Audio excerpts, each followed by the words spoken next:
ఇంతవరకు మనం 46 నామములు ధ్యానించినాం. ఈరోజు మరికొన్ని నామములు ధ్యానించబోతున్నాం. సజీవుడైన వాడని నామము పరిశుద్ధ గ్రంథంలో ఉంది.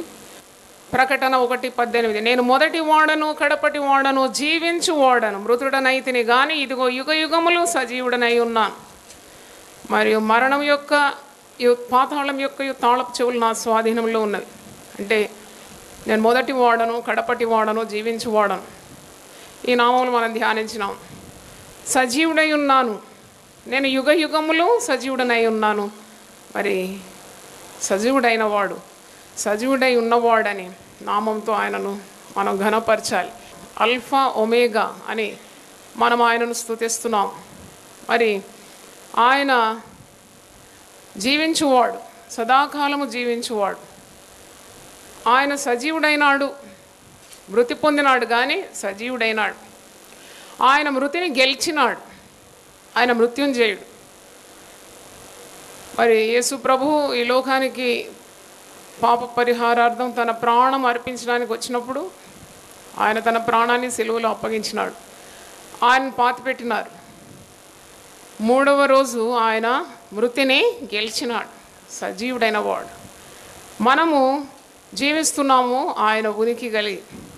ఆనాడు ఆదివారము తెల్లవారుచుండగా స్త్రీలు సుగంధ ద్రవ్యములను తీసుకొని సమాధి వద్దకు వచ్చి సమాధి ముందర ఉండిన రాయి తొరలింపబడి ఉండుట చూచి లోపలి వెళ్ళిరి కానీ ప్రభు అయిన యేసు దేహము వారికి కనబడలేదు. ఇది లూకా సువార్త 24 మొదటి 7 వచనాలు మీరు చదివితే, స్త్రీలు యేసు ప్రభు యొక్క శవ శరీరానికి సుగంధ ద్రవ్యములు పూయడానికి వెళ్తూ ఉన్నారు. కానీ వారికి ఖాళీ సమాధి ఎదురైంది. ఇందును గురించి వారికి ఏమీ తోచక ఉండగా ప్రకాశమానమైన వస్త్రములు ధరించిన 2 మనుషులు వారి యొద్ద నిలిచుండిరి, దేవదూతలు. వారు భయపడి ముఖములను నేలమోపి ఉండగా వీరు సజీవుడైన వారిని మీరెందుకు మృతులలో వెతుకుచున్నారు? మీరెందుకు మృతులలో సజీవుడైన ప్రభువును వెతుకుతున్నారు? ఆయన ఇక్కడ లేడు, ఆయన లేచి ఉన్నాడు. ఆయన ఇంకా గలిలలో ఉండినప్పుడు మనుష్య కుమారుడు పాపిష్టులైన మనుషుల చేతికి అప్పగింపబడి సిలువ వేయబడి 3వ దినమందు లేవవలసి ఉన్నదని ఆయన మీతో చెప్పిన మాట జ్ఞాపకం చేసుకోండి అని వారితో అనిరి. అంటే ఆయన సజీవుడు, ఆయన మృతులలో ఉండేవాడు కాడు. ఆయన తన ప్రాణము అప్పగించినాడు, మృతుడైనాడు. కానీ 3వ రోజు తిరిగి లేచినాడని మనకు రుజువైంది. యేసు ప్రభు పునరుద్ధానుడైన తర్వాత తన ప్రత్యక్షతలను దాదాపు ఒక 11 సార్లు తన్ను తాను అగుపరుచుకున్నాడు. అంటే ఆయన సజీవుడని నిరూపించుకున్నాడు. లేకుంటే శిష్యులు జనసమూహము ఆయన వెంబడించిన వారందరూ ఆయన చనిపోయినాడని అనుకునేది. కాబట్టి ఆయన లేచిన తర్వాత ఆయన బహు పర్యాయములు తన్ను తాను మరి ప్రత్యక్షపరుచుకున్నాడని అపోస్తల కార్యం 1వ అధ్యాయంలో చూడండి. ఆయన సజీవునిగా ప్రత్యక్షపరుచుకున్నాడు. 1వ అధ్యాయము అపోస్తల కార్యం 1వ అధ్యాయం 3వ వచనం. ఆయన శ్రమ పడిన తర్వాత 40 దినముల వరకు వారికి అగపడుచు 40 days ఈ ఎక్స్పోజ్డ్ హిమ్సెల్ఫ్. 40 దినముల వరకు తను తాను ప్రత్యక్షపరుచుకుంటూ దేవుని రాజ్య విషయములను గురించి బోధించుచు అనేక ప్రమాణములను చూపి వారికి తను తాను సజీవునిగా కనపరుచుకునే. ఈరోజు నామం ఏంటి మనం ధ్యానించేది? సజీవుడైన వాడు. ఆయన సజీవుడని నిరూపించుకుంటున్నాడు. చాలామంది గొప్పవారి లోకంలో వచ్చినారు, చనిపోయినారు, కానీ ఎవరు కూడా మృతిని గెలవలేదు. No one could conquer death.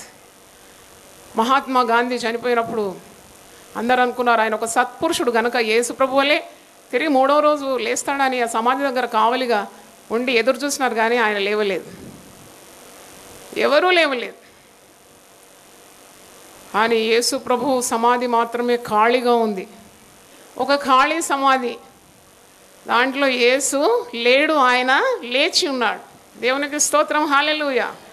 మరి యేసు ప్రభు తన ప్రత్యక్షత ద్వారా మరి శిష్యులను తాను వెంబడించి వారిని బలపరిచినట్టు వాక్యంలో మనం చూస్తున్నాం. ఈరోజు కూడా యేసు ప్రభు సజీవుడై మన మధ్యలో సంచరిస్తున్నాడు. ఆయన సజీవుడుగా ఉన్నాడు. ఆయన నీ ప్రార్థనలకు జవాబిస్తున్నాడంటే ఆయన సజీవుడే కదా. నీ బాధలు చూస్తున్నాడంటే ఆయన సజీవుడే కదా. నీకు ఆయన ఓదార్పు మాటలు అనుగ్రహిస్తున్నాడంటే సజీవుడే కదా. ఆయన సజీవుడుగా నీ హృదయంలో ఉన్నాడు, నీ కుటుంబంలో ఉన్నాడు, నీ సంఘంలో సంచరిస్తున్నాడు. ఆయన ఉనికిని మనము తెలుసుకుంటున్నాం. ఆయన ద్వారానే మనము బ్రతుకుతూ చలిస్తున్నాం. ఈ జీవితంలో నువ్వు అనుభవించే నెమ్మది, ఓదార్పు, ధైర్యము, శక్తి, ఆరోగ్యము ఇవన్నీ నువ్వు అనుభవిస్తున్నావంటే యేసు ప్రభు సజీవుడుగా ఉన్నాడు అనే అర్థం. దేవునికి స్తోత్రం. హల్లెలూయా. మగ్దలేని మరియకు ఆయన ప్రత్యక్షం పరుచుకున్నాడు. కొంతమంది స్త్రీలు ఆయనను వెతుకు వెళ్ళినప్పుడు వారిని ఎదుర్కొని శుభము పలికినాడు. సీమోను పేతురును తన్ను తాను ప్రత్యక్షపరుచుకొని పేతురును బలపరిచినాడు. ఎమ్మాయి గ్రామంలో మరి 2 శిష్యులు నడిచి వెళ్తుండగా వారి మధ్యలోకి వెళ్ళి వారికి తన్ను తాను కనుపరుచుకున్నాడు. 10 మంది శిష్యులకు ఒకేసారి ఆయన ప్రత్యక్షపరుచుకున్నాడు.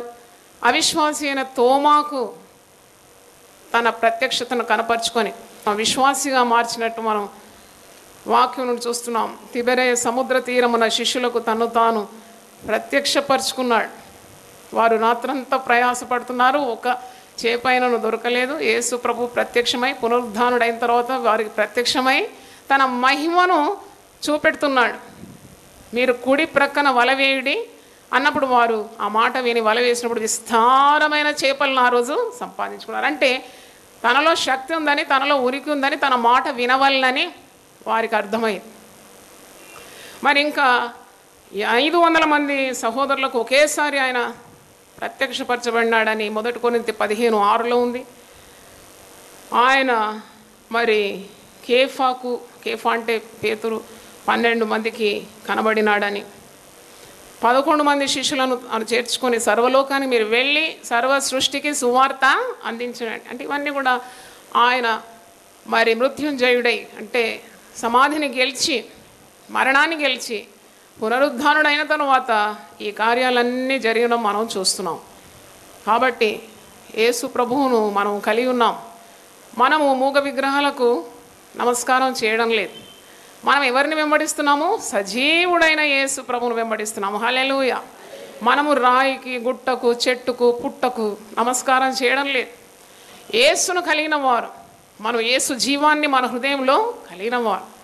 కాబట్టి మరి యేసు ప్రభు బిడ్డలుగా మనం పరిగణింపబడుతున్నాం.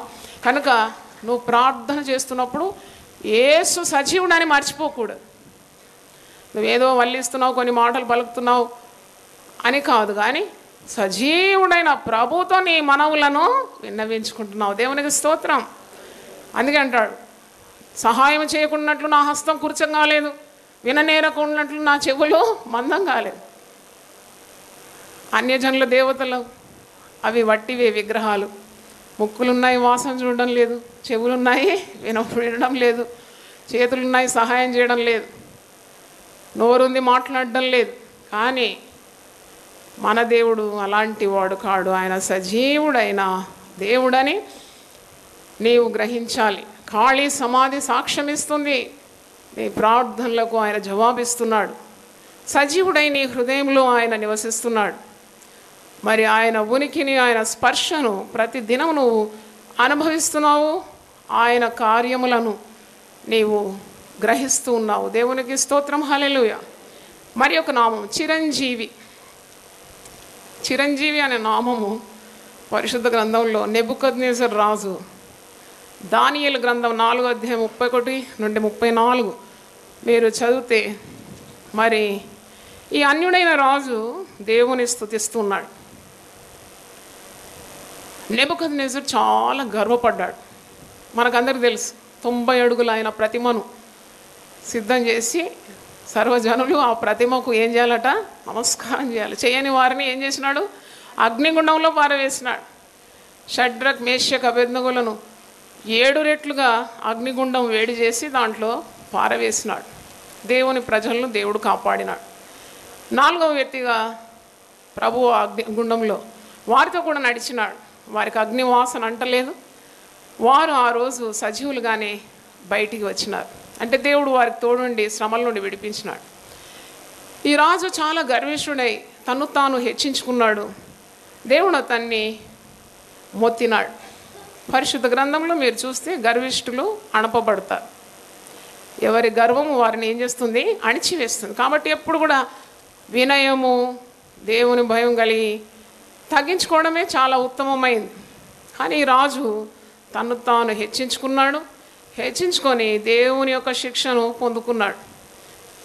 30 చదవండి. రాజు, బబులోను ఈ మహావిశాల పట్టణము నా బలాధికారమును నా ప్రభావ ఘనతను కనపరచుటకై నా రాజధాని నగరముగా నేను కట్టింతును కదా అని తనలో తాను అనుకోనేను.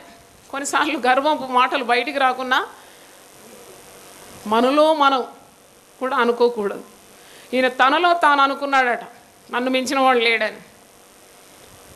అప్పుడు 31 చూడండి. రాజు నోట ఈ మాట ఉండగా ఆకాశం నుండి ఒక శబ్దము వచ్చెను. ఏదనగా రాజుకు నెబుకద్నెజరు, ఇదే నీకు ప్రకటన, నీ రాజ్యము నీ యొద్ద నుండి తొలగిపోయాను. నాశనానికి ముందు ఏం నడుస్తుంది? గర్వం నడుస్తుంది. గర్వం వచ్చిందంటే అనుకోవాలి నీకు నాశనం వెంటనే ఉందని. వినయ మనస్కులు ఎప్పుడైనా ఘనత నొందుతారు. ఇక్కడ గర్వపడ్డాడు, తనలో తానేవేమో అనుకుంటున్నాడు. అప్పుడే వెంటనే ఆకాశము నుండి ఆయనకు ఒక శబ్దం వినబడ్డది. రాజుకు నెబుకద్నెజరు, నీ రాజ్యము నీ యొద్ద నుండి తొలగిపోయాను. తమ యొద్ద నుండి మనుషులు నిన్ను తరిమెదరు. నీవు అడవి జంతువుల మధ్య నివాసము చేచు పశువుల వలె గడ్డి మేసిదవు. సర్వోన్నతులకు దేవుడు మానవుల రాజ్యం పైన అధికారి అయి ఉండి తానెవనికి తాను దానిని అనుగ్రహింప నిశ్చయించునో వానికి అనుగ్రహించునని నీవు తెలుసుకొని వరకు 7 కాలములు నీకు ఇలాగు జరుగునని చెప్పాను. ఆ గడియలోనే అలాగున నెబుకద్నెజరునకు సంభవించాను. మానవుల్లో నుండి అతని తరిమిరి అతడు పశువుల వలె గడ్డి మేసాను. ఆకాశపు మంచు అతని దేహమును తడపగా అతని తల వెంట్రుకలు పక్షిరాజు రెక్కల ఈకల వంటివి, అతని గోళ్ళు పక్షుల గోళ్ళ వంటివి. ఆయన ఒక మృగంలాగా తయారైపోతాడు అనమాట. దేవుడి మాట ఆకాశం నుండి సెలవిచ్చగానే ఆయన మారిపోతూ ఉంటాడు అనమాట. ఏమైపోతాడంటే ఒక పశువులాగా అయిపోతాడు, గడ్డి మేస్తూ ఉంటాడు. అతని దేహము అంతా తల వెంట్రుకలు, అలాగే పక్షిరాజు రెక్కల ఈకల వంటి ఆ ఈకలన్నీ మొలుస్తాయి. తర్వాత అతని గోళ్ళు పక్షుల గోళ్ళలాగా అయిపోతుంది. ఆయన గడ్డి మేస్తూ ఉన్నాడు. గర్వము దేవుడు అణిచి ఏం చేస్తున్నాడు? గడ్డిని మేపిస్తున్నాడు. ఇటు రాజు ఎంత ఉన్నతమైన స్థానం నుండి పడిపోయినాడో చూడండి. గర్వం అతన్ని అణిచివేసింది. దేవుని శిక్షకు మరి కారకుడైపోయినాడు. తర్వాత ఏమైందంటే 34 వచనం. ఆ కాలం గడిచిన పిమ్మట నెబుకద్నెజరు, నేను మరల మానవ బుద్ధి గలవాడనై నా కండ్లు ఆకాశము తట్టు ఎత్తి చిరంజీవియు సర్వోన్నతుడగుని దేవుని స్తోత్రము చేసి ఘనపరిచి స్తుతించి తిని. అంటే గర్వము చేత గడ్డి మేయాల్సి వచ్చిన పరిస్థితులు ఆయన ఒక్కసారి దేవుని తట్టు చూస్తాడు. చూసి తన గర్వమంతా తొలగించుకుంటాడు. దేవుని స్తుతిస్తాడు. దేవుని స్తుతించాలంటే తగ్గింపు హృదయం కావాలి కదా. గర్విష్ఠులు, అహంకారులు, డాంబికులు దేవుని స్తుతించలేరు. కాబట్టి ఇప్పుడు దేవుని స్తుతిస్తున్నాడు. ఏమని స్తుతిస్తున్నాడు? ఆకాశము తట్లు కండ్లెత్తి చిరంజీవియు సర్వోన్నతునకు దేవుని స్తోత్రము చేసి ఘనపరిచి స్తుతించింది. ఆయన ఆధిపత్యము చిరకాలము వరకు, ఆయన రాజ్యము తరతరములకు ఉన్నవి. భూనివాసులందరూ ఆయన దృష్టికి ఎన్నికకు రానివారు. ఆయన పరలోక సేనేడలను భూనివాసుల సేనేడలు తన చిత్తము చొప్పున జరిగించువాడు. ఆయన చెయ్యి పట్టుకొని నీవేమి చేయుచున్నావని ఆయన చెప్పుటకు ఎవడనూ సమర్థుడు కాడు. అంటే ఈజ్ రియలైజింగ్ గ్రేట్ ట్రూత్స్ అన్నమాట. గొప్ప గొప్ప సత్యాలను తన కష్టకాలం అందు ఆయన గ్రహించినాడు. దేవుడు చిరంజీవి. చిరంజీవి అంటే ఎల్లకాలము జీవించేవాడు. ఘనత కానీ, బలము కానీ, గొప్పతనం కానీ ఇవన్నీ ఎక్కడి నుండి రావాలి? దేవుని యొద్ద నుండే రావాలి. దేవుడే చిరంజీవి అంటే చిరకాలము జీవించేవాడు అని అర్థం. చిరంజీవులం అంటే కొన్నిసార్లు కొందరు పేర్లు ఉంటాయి. చిరంజీవి ఉన్నాడు కదా చిరంజీవి. ఆ చిరంజీవి ఎప్పటికుంటాడు? ఆ పేరు పెట్టుకుంటే చిరంజీవి పేరు కదా. ఒక స్త్రీ నాతో అంటుంది, నీ భర్త పేరంటే చిరంజీవి అన్నది. అమ్మో, భర్త చిరంజీవిగా ఉండగలుగుతాడా? ఉండలేడు. పేరు పెట్టుకుంటారు. కానీ దేవుడే చిరంజీవి. He is the only one who can live forever. కానీ ఆయన యందు విశ్వాసం ఉంచు మనం కూడా చిరంజీవులుగా మారిపోతున్నాం కదా. దేవునికి స్తోత్రం, hallelujah. When we believe Christ we are also having everlasting life అని మనకు అర్థమవుతుంది. అంటే గర్విష్ఠులను దేవుడు ఎదిరించి వారి గర్వమును గద్దించి అణిచివేసినప్పుడు వారు దేవుని తట్టు తిరిగి దేవుడు ఎవరో తెలుసుకుంటారని మనకు అర్థమవుతుంది. దేవుడు మనకు సదాకాలం తోడుగా ఉన్నాడు. ఆయన చిరంజీవిగా ఉన్నాడు. ఆయనకు చావు లేదు, మరణం లేదు, ఆయనకు అంతమంటూ లేదు. ఆయన నశించని వాడు, ఆయన చిరంజీవి. కనుక ఇంత గొప్ప దేవుని నీవు కలిగి ఉన్నావనే విశ్వాసం నీకు ఉండాలి. ఒక పాట ఉంది కదా, సదాకాలము నీతో నేను జీవించెదను యేసయ్యా, సదాకాలము నీతో నేను జీవించెదను యేసయ్యా, యేసయ్యా, యేసయ్యా, యేసయ్యా,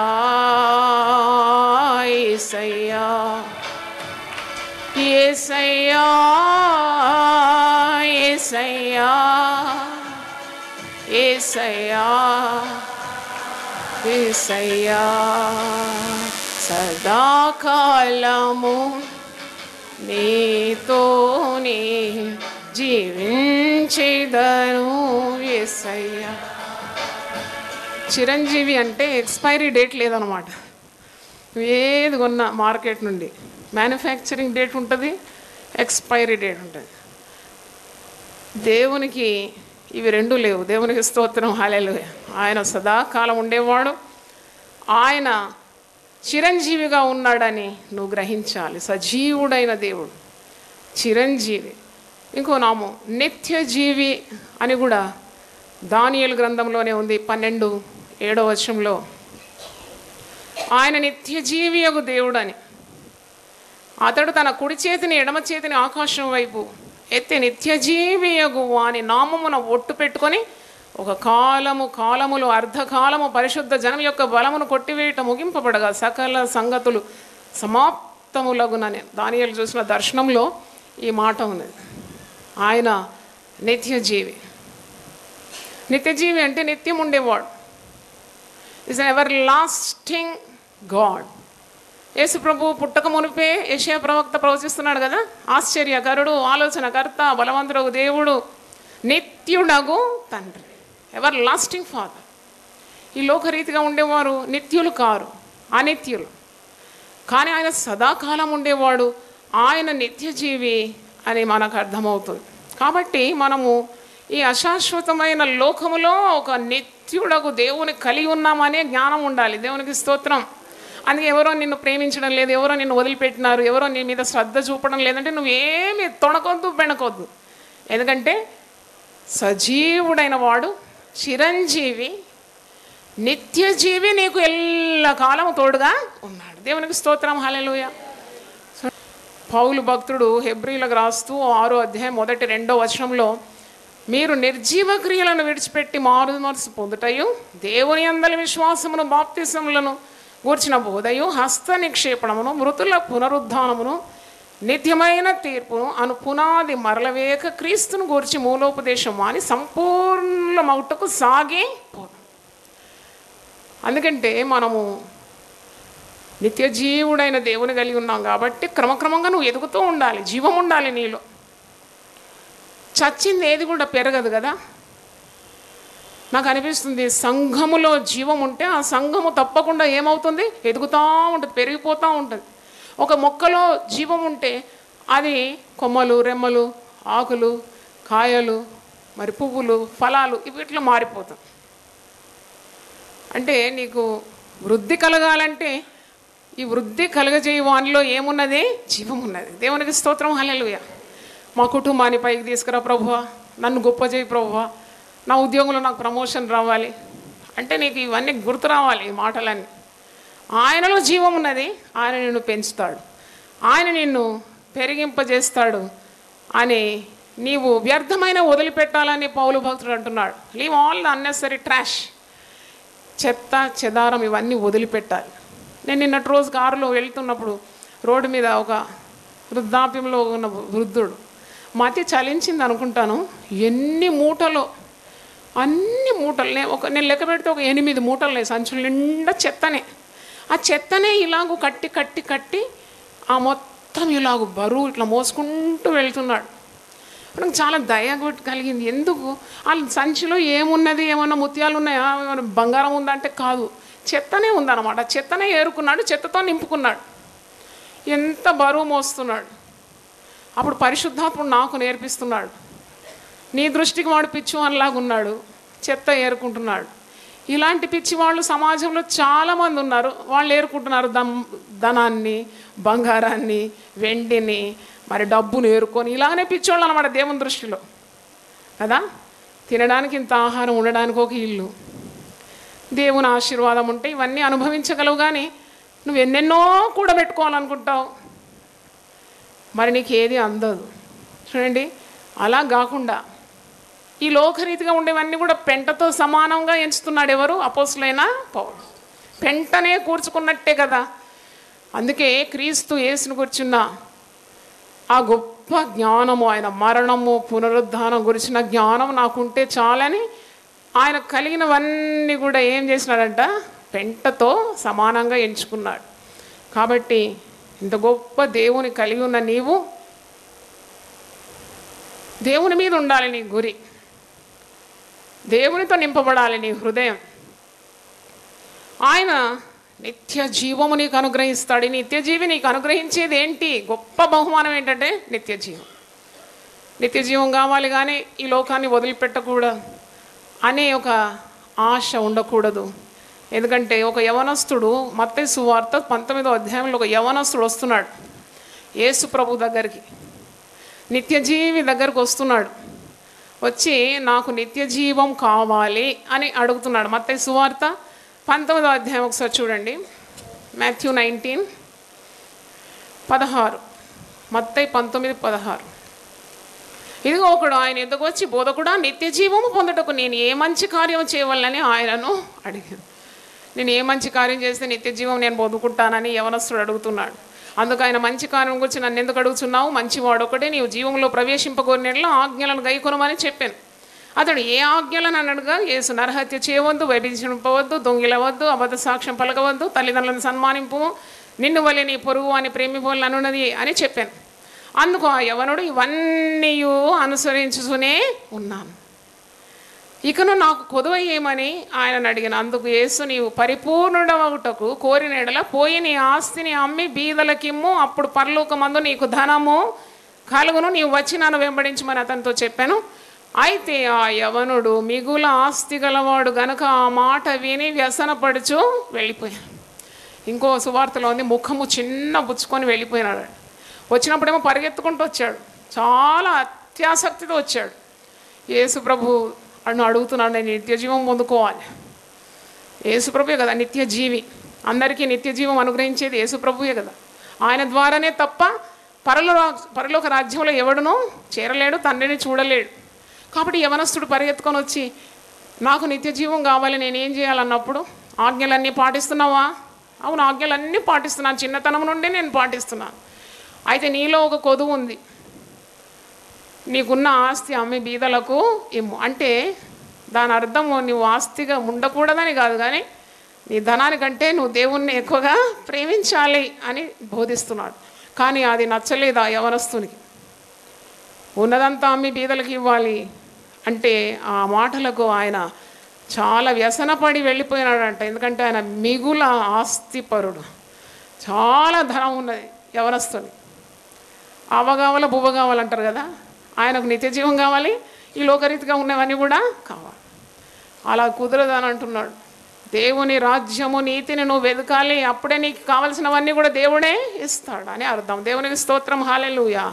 నిత్య జీవి అనే నామంతో దేవుణ్ణి ఘనపరచాలి.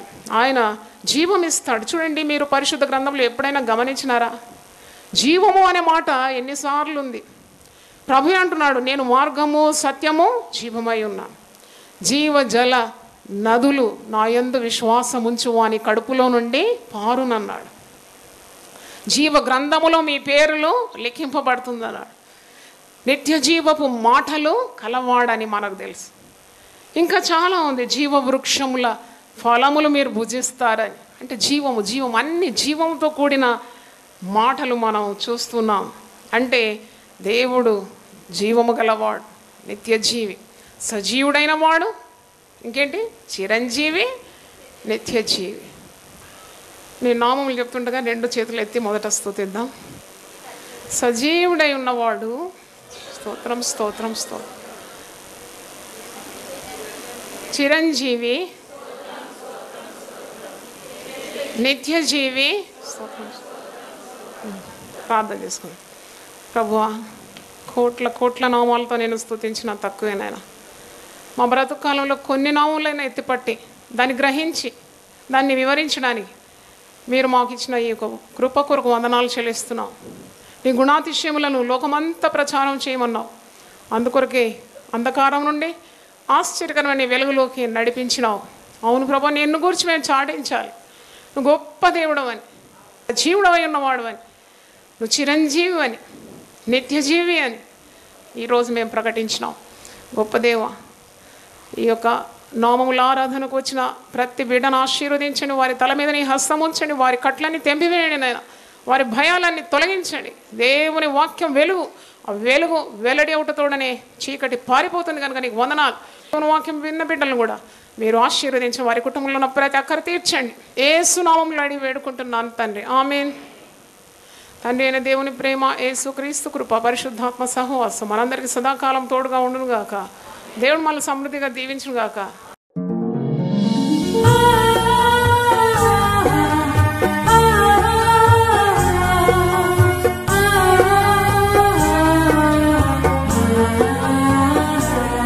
నీ ధనము నీ ఘనము ప్రభు యేసుదే, నీ దశమా భాగము నీయ వెనుదీతువా. నీ ధనము నీ ఘనము ప్రభు యేసుదే, నీ దశమా భాగము నీయ వెనుదీతువా. ధరలోన ధనధాన్యములనీయగా కరుణించి కాపాడి రక్షింపగా. ధరలోన ధనధాన్యములనీయగా కరుణించి కాపాడి రక్షింపగా. పరలోకనాదుండు నీకీయగా మరి యేసు కొరకీయ వెనుదీతువా. పరలోకనాథుండు నీకీయగా మరి యేసు కొరకీయ వెనుదీతువా. నీ ధనము నీ ఘనము ప్రభు యేసుదే, నీ దశమా భాగము నీయ వెనుదీతువా. పాడి పంటలు ప్రభువు నీకీయగా కూడు గుట్టలు నీకు దయచేయగా. పాడి పంటలు ప్రభు నీకీయగా కూడు గుట్టలు నీకు దయచేయగా. వీడంగ ప్రభు యేసు నామంబును గడువేల ప్రభుకీయను క్రైస్తవా. వేడంగ ప్రభు యేసు నామంబును గడువేల ప్రభుకీయను క్రైస్తవా.